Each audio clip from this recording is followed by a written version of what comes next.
Donc, ça me fait très plaisir de vous parler un peu de la théologie du deuil.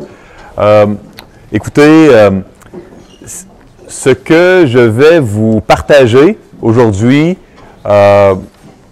cela représente probablement des réflexions personnelles que j'ai eues à travers les années sur différents types de deuil. J'ai constaté que, à un certain degré, faire son deuil du décès d'un être proche, d'un être aimé, faire son deuil du fait que on a perdu l'usage de la vue, on a perdu peut-être une jambe dans un accident, faire le deuil d'une relation maritale, d'un mariage qui ne sera plus jamais comme avant. Faire le deuil d'un emploi ou d'une carrière. Peut-être que vous vouliez... je sais que le système français, il est très contingenté pour accéder à certaines professions. Donc peut-être que certains voulaient atteindre une profession ou une école ou un programme. Et là, quand ça ne passe pas, il faut faire le deuil. Donc pour moi, je me suis aperçu que faire un deuil, bien que l'objet est différent, qu'il peut être plus ou moins facile, cela revient presque toujours à la même mécanique. Et j'aimerais vous partager ce que j'ai trouvé aidant dans mes deuils, personnellement, et dans les deuils de personnes que j'ai accompagnées en counseling. Permettez-moi de demander l'assistance du Seigneur. Et avant de rentrer dans ces éléments pratiques-là, il y a une affirmation importante au niveau du deuil biblique que j'aimerais faire. Prions. Seigneur Dieu, merci pour ta parole qui nous éclaire. Merci parce que tu n'es pas un Dieu lointain. Toi, le seul vrai Dieu, tu es uni à tes enfants pour l'éternité. Tu es un Dieu qui s'est approché. Et ça, nous en sommes infiniment reconnaissants. Sois glorifié, sois béni, sois loué, Seigneur. Dans le nom de Christ, Amen. Est-ce que, en arrière, vous m'entendez suffisamment bien ou pas? Ça va? Donc, faites-moi des signes à l'arrière si finalement vous avez de la difficulté à m'entendre. Donc, l'affirmation que j'aimerais faire est celle-ci. Le mot « deuil », il n'est pas utilisé de la même manière dans la Bible, que ce soit dans l'Ancien ou le Nouveau Testament, que dans notre culture occidentale. Et ça, cela peut être un piège exégétique, un piège d'application important. Si vous prenez une concordance et vous regardez tous les endroits où le mot deuil survient en vous disant « Moi, je veux vraiment avoir une réflexion biblique », je vais donc prendre une concordance et regarder les versets où le mot deuil revient, et j'aurai donc les éléments nécessaires pour faire mon deuil. Vous allez vous retrouver avec une situation un peu complexe. J'aimerais vous le prouver en vous montrant ce que les mots hébraïques et les mots grecs anciens traduits par deuil, qu'est-ce qu'ils veulent dire et les endroits où ils reviennent. Je garderai ainsi un peu de suspense. Et ensuite, rassurez-vous, la Bible parle de comment faire un deuil. Mais ce n'est pas le mot deuil qui est utilisé, c'est un autre mot. Et je vais vous le dire dans quelques instants. Restez des nôtres, s'il vous plaît. Et la définition de faire un deuil que moi je vais vous proposer, c'est vraiment la notion de « je vis une difficulté, une perte ». Pour moi, je vais vous parler d'un deuil comme d'une perte. Une perte peut être irréversible. Perte d'un être aimé, de la santé, d'une relation. C'est de cela que je vais vous parler. Et là, c'est le moment où je vais voir si les gens vont se lever pour quitter et aller... donc, si vous restez, c'est de cela que vous vouliez entendre parler ou vous êtes un peu embarrassé. Donc, et moi, je vais chercher à vous parler de vraiment comment Dieu, dans sa souveraineté et dans sa providence, il nous aide à traverser cela. Mais regardons les différentes définitions. Un des mots grecs, pentéo, traduit par deuil dans nos Bibles. Hein? C'est un mot qui, j'ai mis la définition d'un lexique grec du 1er siècle, hein, Bidag, qui est un lexique très prestigieux.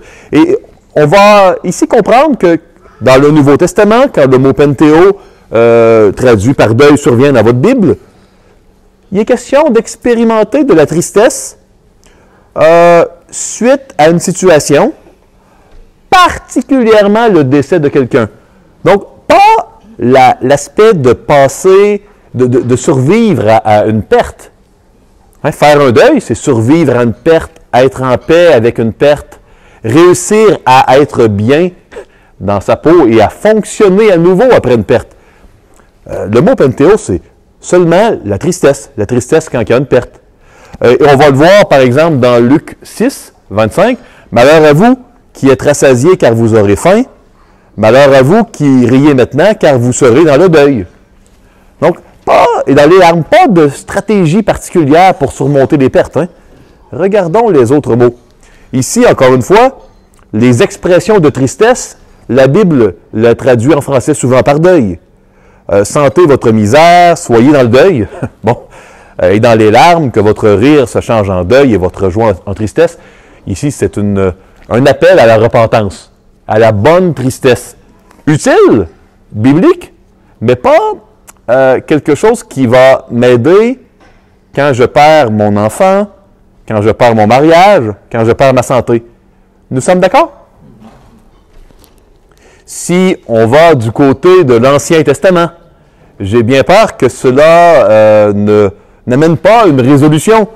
Ici, vous avez dans le mot misped en hébreu ancien, les rites de funérailles, les obsèques, comme vous dites, je crois, en France. Donc, par exemple, ici, dans Michée 1.11, il y a le deuil de Beth Hatséel. Donc, on parle d'obsèques ici. C'est pas ça qui va être utile. Et, pour terminer, ici, vous avez le verbe aval. Être en deuil, faire un deuil, observer un deuil. Et là, on le voit dans Amos. Le Seigneur, l'Éternel des armées, touche la terre et elle tremble. Et tous ses habitants sont dans le deuil. Elle monte tout entière comme le fleuve, et elle s'affaisse comme le fleuve d'Égypte. Donc, il y a parfois des situations où pour savoir ce que la Bible, qui est suffisante, qui nous donne toujours tous les principes nécessaires pour que nous puissions savoir comment réagir dans les situations. Il y a parfois des situations où il faut, comme le mot deuil, où il faut réfléchir un peu plus, parce qu'il n'y a pas une équivalence directe entre l'usage d'un mot et ce que la Bible en dit. Et là, je pourrais vous parler de d'autres exemples. Le mot « cœur », il est utilisé très différent en France et au Québec que dans la Bible. Hein, le cœur, c'était le centre de la volonté, des affections, pas les émotions dans la Bible. Comprenez-vous? C'est utile. Maintenant, voici qu'est-ce que je veux dire. Le mot-clé à retenir aujourd'hui, c'est le mot « épreuve ». Si vous voulez avoir une théologie du deuil, comment traverser un deuil à la manière de Dieu? C'est en regardant dans votre concordance, non pas le mot deuil, mais le mot épreuve. Les endroits dans l'Ancien comme dans le Nouveau Testament qu'il survient, c'est là qu'il y a, à mon avis, les secrets, si je peux dire ainsi, d'un deuil réussi. Et il y a dans la définition des mots utilisés pour deuil une notion extrêmement importante. Difficile à accepter au départ, mais très aidante. Il y a la notion de test. Si on regarde ici le mot dans le Nouveau Testament pour épreuve, perazzo, il y a la notion de faire un effort à travers une épreuve, un test, comme une épreuve académique, pour déterminer la nature de quelqu'un ou quelque chose. Donc, par exemple, on disait le feu, va enlever les impuretés et il va rester le métal précieux. Hein? Quand on fait un effort pour tester quelqu'un, c'est le sens du mot épreuve. C'était une épreuve sur le mont Morija, quand Dieu il a demandé à Abraham, qui avait tant attendu, il avait trébuché dans l'incrédulité, avait eu Ismaël avec Agar, vous connaissez peut-être l'histoire, et quand Dieu lui a demandé, alors qu'il était vieux, d'offrir en sacrifice son fils Isaac sur le mont Morija, il était prêt à le faire. Ça, c'était une épreuve. L'obéissance et la foi d'Abraham dans les promesses a été testée comme, j'imagine, il est difficile de tester qui que ce soit. Donc, ça, c'est la notion d'épreuve. Vous vous dites peut-être, OK, de quelle manière c'est utile pour les pertes? Attendez un peu, restez des nôtres et je crois vous allez comprendre. Dans le Nouveau Testament, d'Okimet, encore une fois, il y a la notion de test. On administre un test pour obtenir des résultats. Vous êtes ceux qui avez persévéré avec moi dans mes épreuves. On voit que la marque d'un chrétien, d'une chrétienne, d'un disciple de Jésus, c'est la persévérance qui provient de Dieu. Hein? Et là, on voit encore un autre mot dans le Nouveau Testament, toujours la même idée. On veut apprendre la nature ou le caractère de quelqu'un. Okay?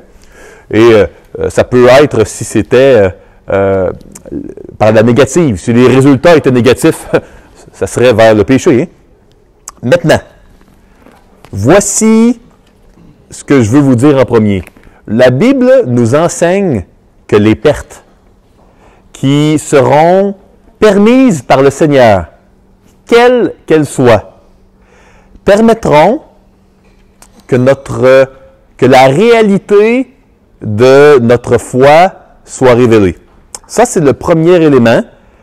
Il caractérise vraiment ce qui est en train de se produire quand nous vivons un deuil.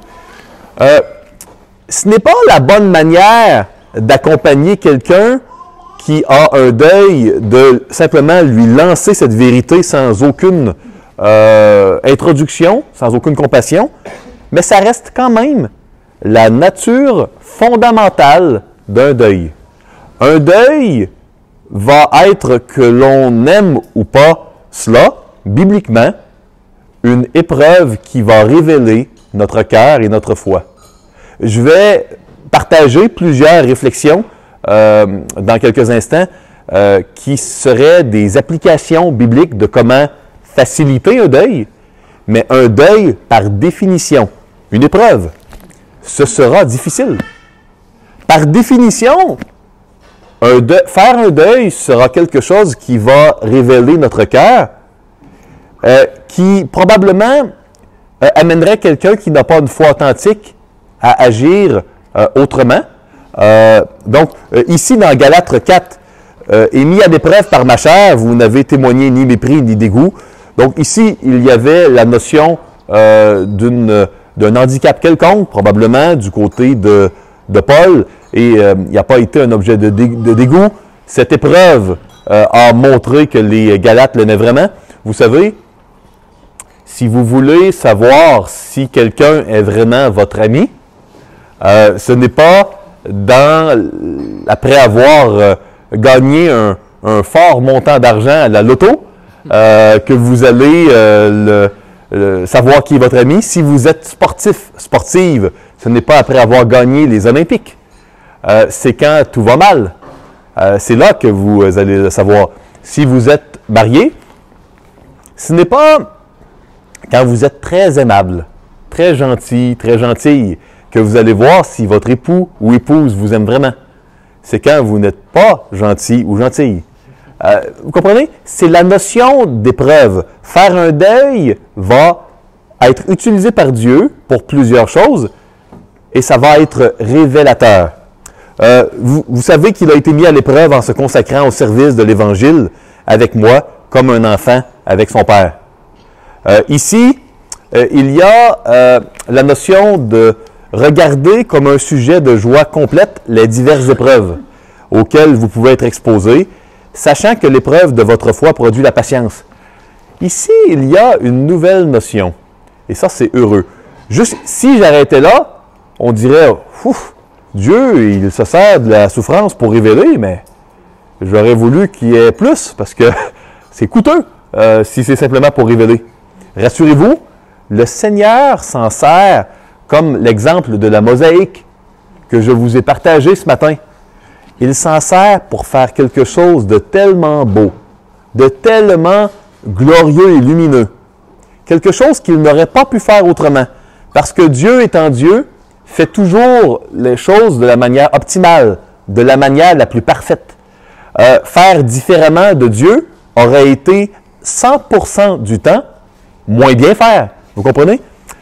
Et ici, Dieu, il produit vraiment chez les gens qui sont éprouvés, il produit de la patience, la constance. On peut être un peu surpris de voir que la joie peut cohabiter avec la souffrance. La joie dans les Écritures, ce n'est pas la légèreté, ce n'est pas la facilité. La joie, c'est être content en Dieu. Kara, en grec, la joie, réjouissez-vous dans le Seigneur. C'est quand on a une aspiration que l'on reconnaît comme étant atteinte, remplie.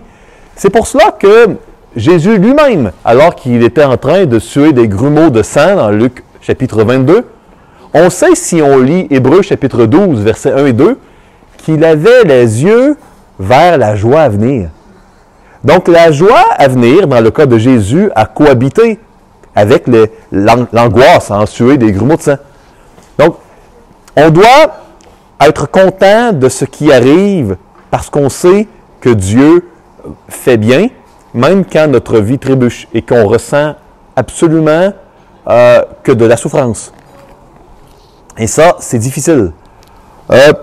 Ici, on mentionne dans 1 Pierre, chapitre 1, verset 6, qu'il faut que nous soyons attristés par diverses épreuves, afin que l'épreuve de votre foi, plus précieuse que l'or périssable, qui cependant est éprouvé par le feu, ait pour résultat la louange, la gloire et l'honneur, lorsque Jésus-Christ apparaîtra.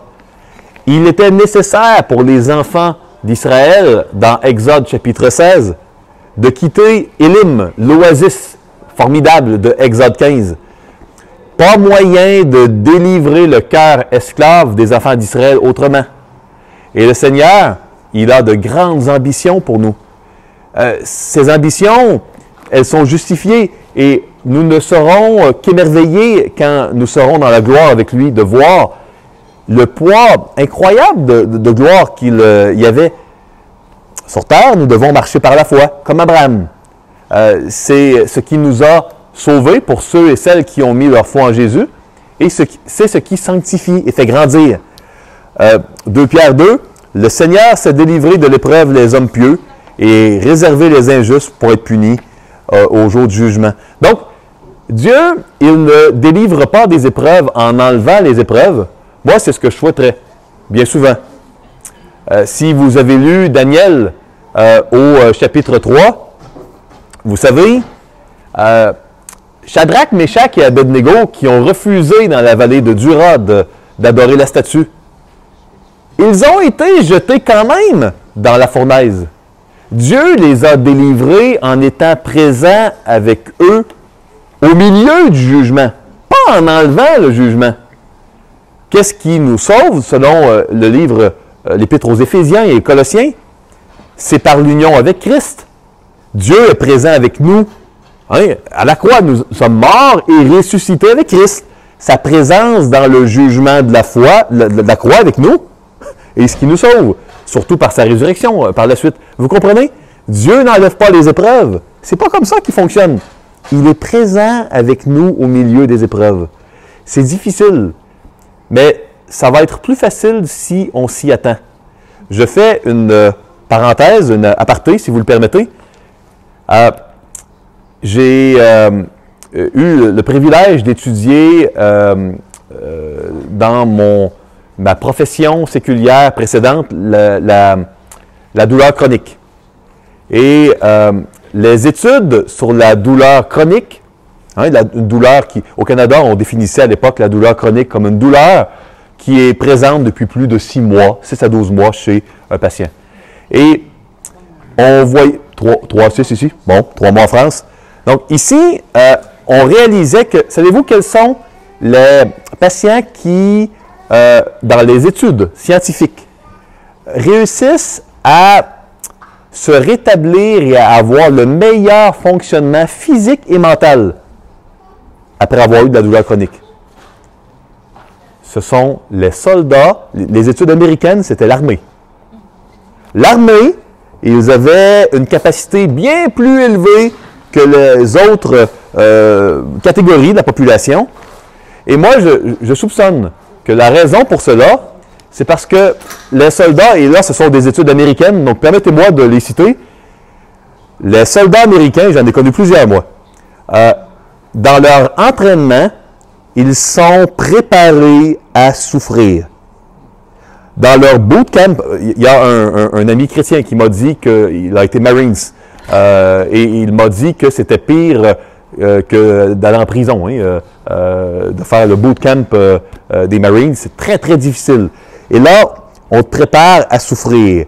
On te prépare à potentiellement de perdre l'usage des jambes, peut-être perdre la vue. Il est possible que tu aies une balle, un éclat d'obus, et tu vas devoir continuer. Et on va dire aux soldats que ce n'est pas... Ça va peut-être arriver, et il faudra quand même continuer la mission.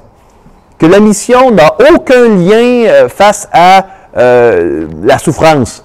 La mission est telle, et il faut aller les yeux fixés vers le but. Et les soldats, aussi longtemps qu'ils sont dans l'armée, aux États-Unis, dans les études, ils ont un taux de rétablissement qui est inégalé dans le reste de la société. Ils sont préparés à souffrir et pour eux, ils n'ont pas d'attente irréaliste. Parfois, c'est plus difficile quand ils sortent de ce milieu-là. Et ça, il y a d'autres réflexions ici. Et moi, j'aimerais vous proposer ce qui suit.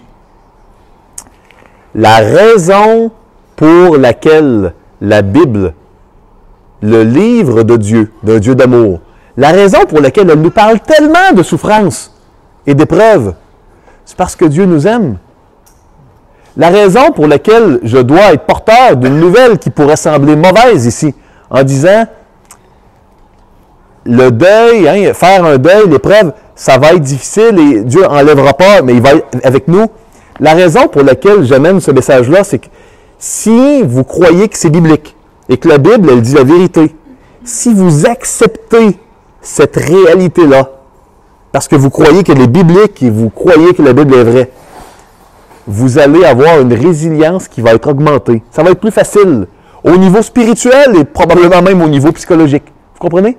C'est important de faire la paix avec cela. Et d'ailleurs, honnêtement, moi, j'ai observé que les patients, dans mon domaine séculier avant, quand ils faisaient la paix avec leurs conditions, soudainement, c'était plus facile. Et en counseling biblique, dans les 15 dernières années, je peux vous dire que il y a toujours on dit au Québec, un déclic. Vous dites ça aussi? Il y a un déclic quand les gens acceptent de faire la paix avec une situation. Vous savez, quelqu'un qui s'obstine à accepter que Dieu a permis qu'il perde l'usage de la vue ou des jambes, il peut être malheureux durant 1 an, durant 10 ans, le reste de sa vie. Mais cela ne ramènera pas les jambes. Si il accepte et fait la paix, il y a ça sera difficile, mais soudainement, il y a une adaptation post-traumatique qui devient possible. Donc, c'est très important ici. C'est difficile.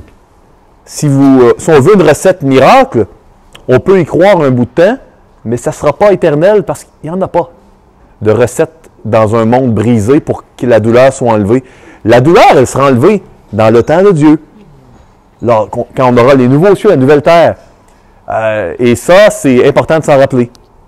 Bon, donc ici, moi je veux vous rappeler ici, on doit décider de s'accrocher durant la période d'épreuve et de deuil, que ce soit la perte d'une relation, la perte d'un membre, d'une fonction, la perte d'un rêve professionnel, artistique, sportif, on doit s'accrocher à la bonté de Dieu. Dieu, il est bon, Dieu, il est souverain, et toute chose concourt pour le mieux, et ça, cela n'enlève pas l'anxiété, mais si on va à Dieu dans l'épreuve, le Seigneur, il va nous donner la paix en son temps.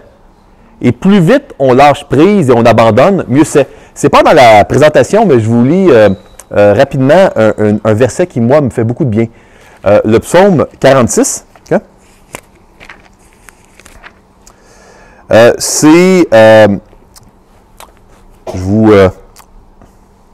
Bon, c'est pas un psaume très long. Hein? Je vous le lis au complet, ça sera pas très long. Et après, je vais tomber dans des... je vais vous partager après un outil qui m'a été utile et qui a été utile à plusieurs personnes. Et c'est assez facile à utiliser. Donc, mais je vous lis le psaume 46 en premier. Au chef des chantres des fils de Corée, sur Alamoth, cantique. Dieu est pour nous un refuge et un appui, un secours qui ne manque jamais dans la détresse. C'est pourquoi nous sommes sans crainte quand la terre est bouleversée et que les montagnes chancellent au cœur des mers. Quand les flots de la mer mugissent, écument, se soulèvent jusqu'à faire trembler les montagnes. Il est un fleuve dont les courants réjouissent la cité de Dieu, le sanctuaire des demeures du Très-Haut. Dieu est au milieu d'elle, elle n'est point ébranlée, Dieu la secourt de l'aube du matin. Des nations s'agitent, des royaumes s'ébranlent, il fait entendre sa voix, la terre se fond d'épouvante. On voit la puissance de Dieu ici. Hein? 8. L'Éternel des armées est avec nous, le Dieu de Jacob est pour nous une haute retraite. Vous venez contempler les œuvres de l'Éternel, les ravages qu'il a opérés sur la terre. C'est lui qui a fait cesser les combats jusqu'au bout de la terre. Il a brisé l'arc et il a rompu la lance. Il a consumé par le feu les chars de guerre. On voit la puissance de Dieu. Et là, le verset 11 est la clé, à mon avis. Arrêter, et le mot hébraïque traduit par arrêter pourrait également être traduit par abandonner. Donc, arrêter ou abandonner, j'ose le dire, lâche prise. Lâche prise, accepte, abandonne. C'est ce genre d'arrêter-là qui est présent ici au verset 11. Arrêtez et sachez, vous reconnaissez que je suis Dieu, que je suis Yahweh, que je suis l'Éternel. Je domine sur les nations, je domine sur la terre. L'Éternel des armées est avec nous. Le Dieu de Jacob est pour nous une haute retraite. Quand je mentionne ici que Dieu, il est souverain, il est bon, ben c'est ça. C'est exactement ce que les fils de Corée ils disent. Ils disent, regardez, Dieu, il est celui qui fait des ravages, il est le Tout-Puissant, qui est plus grand que les océans, que tous les royaumes terrestres. Lâchez prise. C'est le message que le psalmiste donne.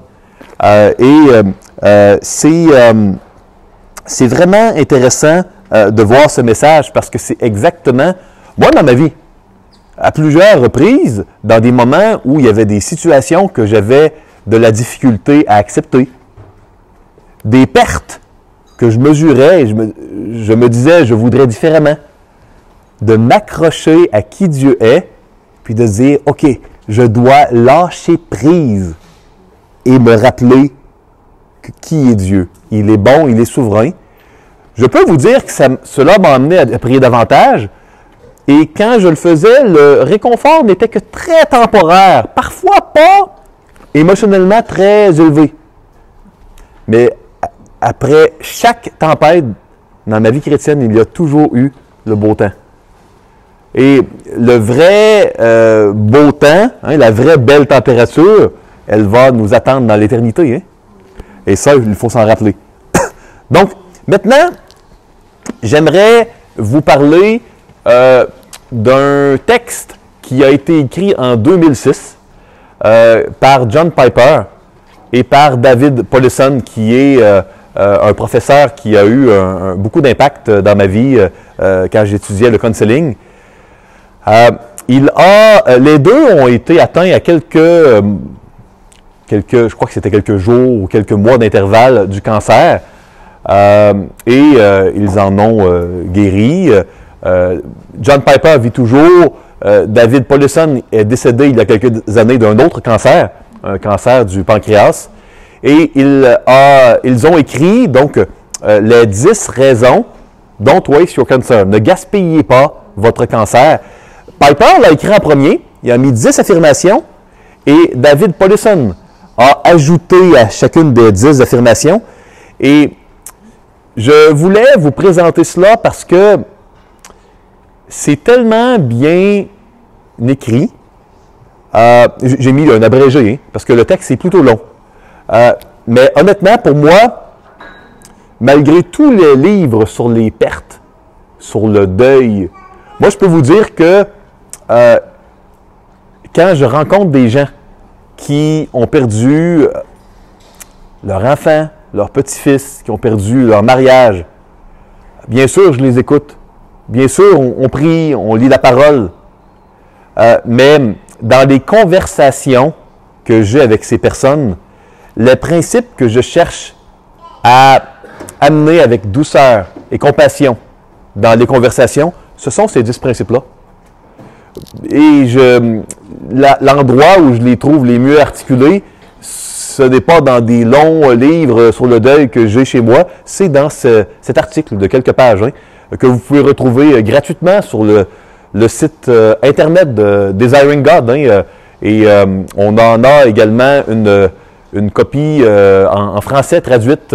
Et là, j'ai mis seulement un abrégé que j'aimerais commenter. Et ça serait certainement mon conseil. Si vous vivez une perte, une épreuve, ou si vous accompagnez quelqu'un qui vit une épreuve, il y aura une durée. C'est normal de vivre des épreuves. Ça va déjà être plus facile si vous le réalisez. Et on ne peut pas raccourcir l'épreuve, mais on peut accepter que Dieu l'a permis. On peut commencer une conversation avec le Seigneur. Et on peut, si on en a le privilège, avoir une conversation avec quelqu'un qui va nous encourager, qui va nous écouter. Et la tempête, elle donne bien plus de profit quand on n'est pas seul et que le Seigneur est avec nous. Donc, c'était à la veille de son opération que Piper a écrit cela, et quelques temps après, Powlison l'a fait. Je vais vous lire un extrait ici. « J'ai écrit ce qui suit la veille de mon opération pour la prostate. Je crois dans la puissance de Dieu pour guérir, par miracle et par la médecine. » Dieu peut utiliser les deux. Je crois qu'il est bon et juste de prier pour les deux sortes de guérisons. Le cancer n'est pas gaspillé quand il est guéri par Dieu. Il reçoit la gloire et c'est pourquoi le cancer existe. Donc, ne pas prier pour être guéri peut gaspiller votre cancer. Donc, ce que Piper dit, c'est il ne faut pas spiritualiser à outrance et tomber dans le piège où on prie pour le fruit, mais on ne prie même pas pour avoir la délivrance. Vous savez, quand l'ange a apparu à Marie et Joseph, leur disant que Hérode, il tuerait tous les nouveaux-nés de Bethléem, ils ne sont pas restés là. Ils sont partis en Égypte. Dieu, il a dit par la bouche de Paul à Timothée, dans 1 Timothée chapitre 5, arrête de prendre que de l'eau pour tes fréquentes indispositions et puis fais d'usage un peu de vin. Certains disent, il était français, Paul. Mais vous savez, c'est important de réaliser que Dieu, il donne des moyens de grâce. Et il faut les prendre avec action de grâce. Donc, il y a ici une balance à avoir. On prie pour avoir moins mal et c'est bien, et ça serait un gaspille de ne pas le faire. Et on s'accroche à Dieu pour la souffrance qui va perdurer. Mais on peut prier avec ferveur pour qu'il enlève la souffrance, et je crois qu'on doit prier pour ça. Jésus lui-même l'a fait. Il était parfait. Et il a prié, Père, si ta volonté, éloigne de moi cette coupe. Non pas ma volonté, mais la tienne. Si Jésus lui-même l'a demandé, nous devons suivre son exemple. Oui, oui. Et ça sera possible d'avoir la présentation. Donc ici, David Paulison a ajouté donc des réflexions. Je ne vous pas pour les diapos pour demander. La première, il y a 10 principes. Et moi, honnêtement, encore aujourd'hui, je me sers beaucoup de ces principes-là. Autant dans ma vie que dans ceux que j'accompagne. Et vous enlevez le mot cancer et mettez une ligne et parlez de la perte de votre relation, de votre santé, de votre rêve au niveau sportif, au niveau artistique. Vous allez gaspiller votre cancer si vous ne croyez pas que Dieu l'a planifié pour vous. Et là, moi, je peux vous dire une chose.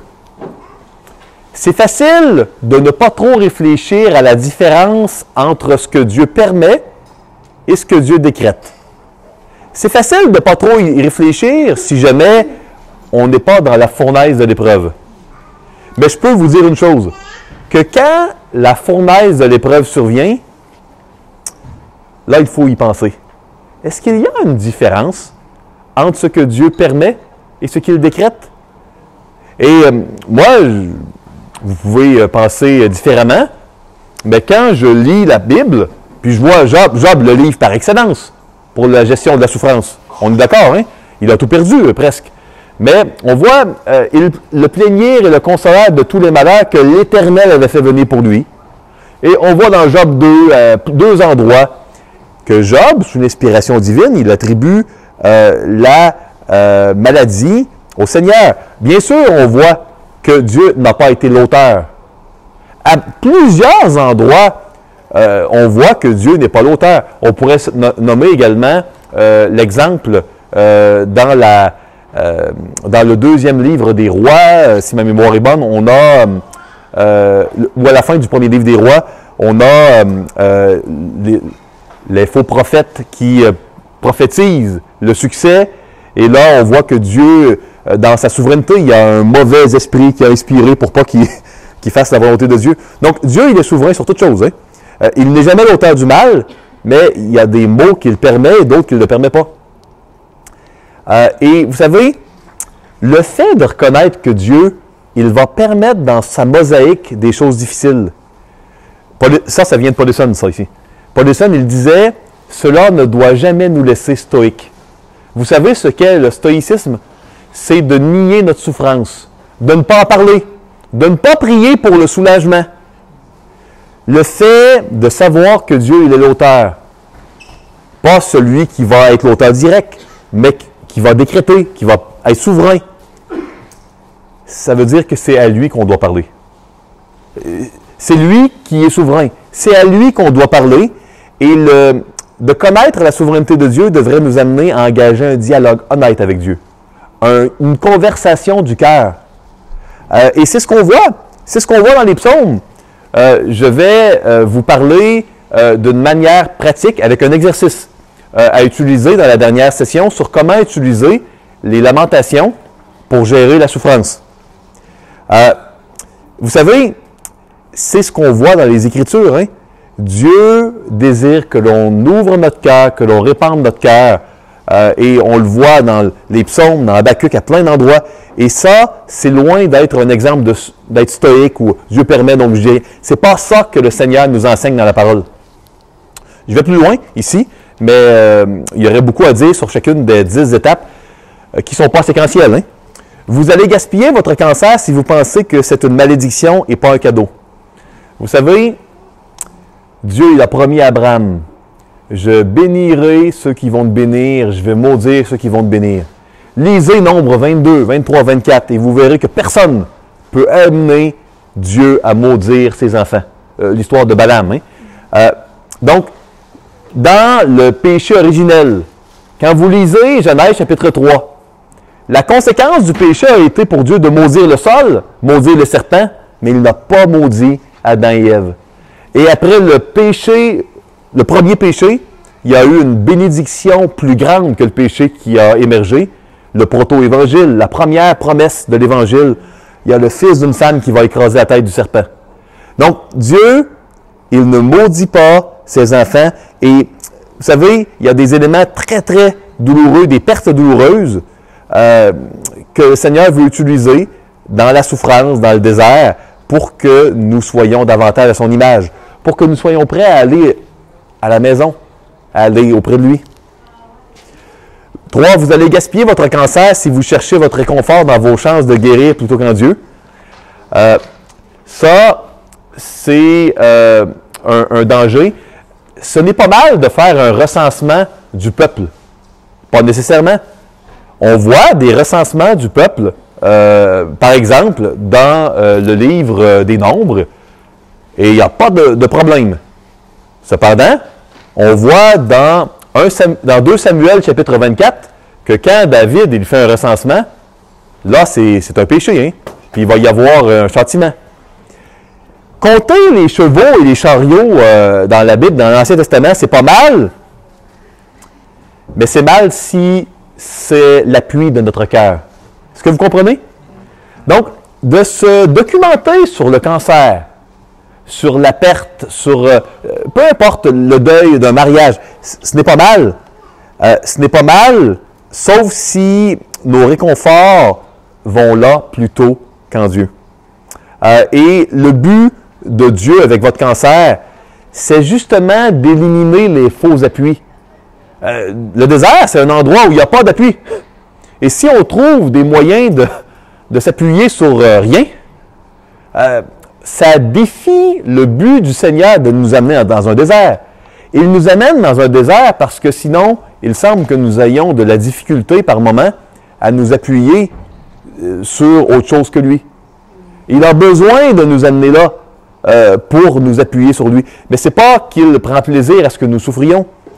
Nous, comme disait Tim Lane et Paul Tripp, quand j'étais étudiant, souvent, nous avons la fâcheuse tendance à bousiller les bénédictions de Dieu. Il nous bénit et cela devient parfois un piège pour nous. Vous allez gaspiller votre cancer si vous refusez de penser à la mort. Au Canada, la mort, c'est tabou. La culture nous amène à ne pas trop y réfléchir. Les Écritures ont un discours différent. Mieux vaut aller dans une maison de deuil que d'aller dans une maison de festin. Ou encore, dans le psaume 90, « Enseigne-nous à bien compter nos jours, afin que nous appliquions notre cœur à la sagesse. » Si, quand nous vivons une maladie ou le deuil d'un proche, nous éclipsons la pensée de la mort tout autant qu'auparavant, il y a une part de gâchis. Personne ne veut souffrir en vain. Et je crois que dans tous les deuils que nous vivons, ça fait mal. On doit crier à Dieu. On doit demander la délivrance. On doit s'accrocher aux vérités de sa souveraineté, de sa bonté. Mais il y a une part où on doit réfléchir à notre fragilité et la mettre devant Dieu. Elle doit faire partie de la conversation parce qu'il ne faut pas avoir souffert en vain. Vous allez gaspiller votre cancer si vous pensez que vaincre le cancer veut dire rester vivant plutôt qu'aimer Christ. Le cancer ne gagne pas si vous mourrez. Il gagne si vous cessez d'aimer Christ. Vous savez, si vous avez vécu un abus de la part de quelqu'un, que ce soit dans votre mariage ou à l'extérieur, la personne qui vous a abusé, elle peut avoir causé un abus qui va vous faire souffrir et vous nuire toute votre vie, ou pas. La souffrance, elle reste souvent une partie de notre vie, mais la victoire va être dans notre disposition à laisser le Seigneur nous aider. Cela n'enlève pas toute la souffrance ici-bas, mais cela change notre cœur. Les gens qui veulent nous faire du mal n'ont aucun pouvoir sur notre âme. C'est Jésus qui le dit. Seul Dieu a le pouvoir de jeter l'âme dans la gêne. Les voleurs, ils peuvent dérober des coffres. Les gens peuvent nous livrer au lion, faire du mal à notre corps, mais pas notre âme.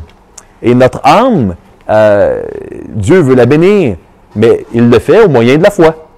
Et on doit s'accrocher avec foi au Seigneur. Si on décède, parce que c'est le plan de Dieu de nous ramener à la maison, si quelqu'un a décédé autour de nous, si on vit une grave épreuve difficile, l'épreuve, elle a gagné à nous détruire si on a cessé d'aimer Dieu. Et ça, c'est la notion d'épreuve qui révèle le cœur. Vous allez gaspiller votre cancer si vous passez trop de temps à lire sur le cancer et pas assez de temps à lire sur Dieu. J'ai mis ici une citation de Murray McCheyne qui disait « Pour chaque regard à vos péchés, regardez 10 fois à Christ. » Vous savez, c'est difficile quand on souffre de penser à autre chose. Pourtant, on a besoin de ne pas devenir obsédé par l'élément de souffrance. Peut-être que vous avez des enfants et que un enfant a eu une douleur quelconque à l'école et là, vous lui dites, bon, il faut passer à autre chose et vous cherchez à le distraire. Moi, je peux vous dire que ce qui fonctionnait le mieux avec ma petite fille, Olivia, quand elle avait 5 ou 6 ans et qu'elle trébuchait et avait de la douleur, j'avais l'habitude de lui montrer des photos ou des vidéos drôles sur mon smartphone. Et habituellement, c'était pas long qu'elle retrouvait le sourire. Il n'y avait pas lieu qu'elle reste toute la journée dans la douleur. Mais la douleur n'était pas plus tenace qu'une photo de papa ou de maman drôle ou une vidéo. Hein? Vous comprenez? Il y a une notion où si on est vraiment dans la non-acceptation, obsédé, avec un focus constant sur le pire qui pourrait se produire, c'est difficile. Et ça, c'est pas seulement une question de volonté. Dans le cerveau, il y a le circuit, hein, le circuit de l'anxiété, avec l'amygdale, qui en est le centre, qui sécrète de la sérotonine. Et il y a des gens qui, lors de la résonance magnétique, ont une amygdale hypertrophiée. D'ailleurs, il est prouvé dans des études que les gens qui ont le trouble de personnalité limite vont avoir, bien souvent, une prévalence à avoir une amygdale qui est hypertrophiée. Un peu comme un système d'alarme à la maison qui est trop sensible. Et là, on a une mouche ou un moustique qui passe devant l'infrarouge et ça sonne. C'est précis, mais pas utile. On ne voudrait pas que la police vienne parce qu'il y a eu une mouche qui a passé devant. Donc, quand on a physiologiquement une propension à avoir beaucoup d'anxiété, encore une fois, il faut être prudent de ne pas dire « Ah, ben qu'est-ce que j'ai?